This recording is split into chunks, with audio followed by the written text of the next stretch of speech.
আমরা যোগা করলে কত হেঁটে চলতে পারবো। অনেকে বাসে উঠতে পারে না, অনেকে অটোয় উঠতে পারে না। ওষুধ তো আমরা খাবো, তাই না? ওষুধ খেয়ে কি বাতের ব্যথা কমানো যায়?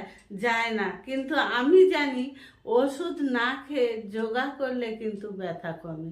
আমি এটা কিন্তু খুব ভালো করে জানি বা ভালো বলতে পারি। যারা যোগা করে তারা কিন্তু বলতে পারে যে যোগা করলে যোগার কতটা গুণ আছে তারা কিন্তু জানে। তাই আমরা সবাই আর দেরি কেন, যোগা করব। যোগা দিবসের দিন প্রধানমন্ত্রীও যোগা করে।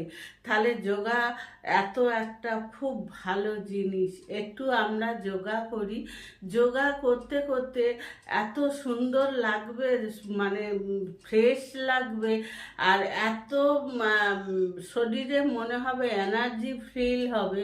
এইটা কিন্তু কোনো ওষুধে দেবে না। ওষুধ কিন্তু আমাদের ডাক্তার যখন ওষুধ চেঞ্জ করে তখন কিন্তু আমরা অসুস্থ হয়ে যাই, কিন্তু যোগা করলে কিচ্ছু হয় না।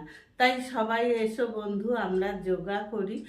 যোগা তো করবই, তার সাথে আমরা প্রাণায়ামও করব, ঠিক মতন খাবো। খাওয়াটাও কিন্তু আমাদের খুব গাইড রেখে খেতে হবে।